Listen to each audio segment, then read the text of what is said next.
சீரமைக்கப்பட்ட புதிய ஜிஎஸ்டி வரும் 22ஆம் தேதி அமலுக்கு வரவுள்ள நிலையில் சிறிய வகை கார்களுக்கு 28% இருந்த ஜிஎஸ்டி 18% குறைக்கப்பட்டுள்ளது.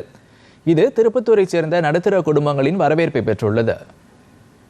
வணக்கம், என் பேர் வினோத்குமார். நான் திருப்பத்தூர் மாவட்டத்திலேருந்து பேசுகிறேன். சமீபத்தில் மத்திய அரசு கொண்டு வந்த இந்த ஜிஎஸ்டி வரி விகிதம் 28%லேருந்து 18% காருக்கு குறைச்சிருக்கிறாங்க.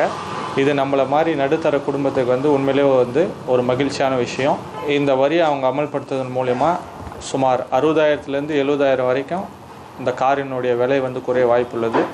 எனவே இந்த வாய்ப்பை பயன்படுத்தி நம்மளை போன்ற நடுத்தர வர்க்க மக்கள் இந்த பண்டிகை முன்னிட்டு, தீபாவளி பண்டிகை முன்னிட்டு நம்ம கார் வாங்கலாம். அது மட்டும் இல்லாமல் நம்ம தினந்தோறும் பயன்படுத்தும் அத்தியாவசிய பொருட்கள், வீட்டு சாதன பொருட்கள், ஷாம்பு, சோப்பு, இன்னும் நிறையா இதில் அவங்க 5% வரி விகிதத்தை குறைச்சிருக்கிறதால நம்மளை மாதிரி நடுத்தர வர்க்க மக்களுக்கு இது ரொம்ப உதவியாக இருக்கும்.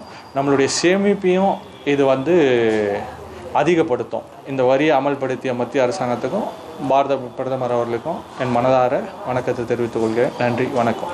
வணக்கம், என் பேர் சந்தோஷ் தங்கராஜ். திருப்பத்தூர் மாவட்டத்திலேருந்து பேசுகிறேன். இப்போ மத்திய அரசு அறிவிச்சிருக்கிற ஜிஎஸ்டி வரி குறைப்பு வாகனங்களை பொறுத்த வரைக்கும் 28%லேருந்து 18% குறைச்சிருக்காங்க. இது உண்மையிலே நடுத்தர மக்களுக்கு கார் வாங்கணுன்றது ஒரு பெரிய கனவான விஷயமாக இருக்கும். ஸோ இந்த வாய்ப்பை நம்ம பயன்படுத்திக்கிறதுக்கு நல்ல ஒரு வாய்ப்பை ஏற்படுத்தி கொடுத்துருக்காங்க. இதை அறிவித்த மத்திய அரசுக்கும் பிரதமர் மோடி அவர்களுக்கும் நன்றி தெரிவிச்சுக்கிறேன்.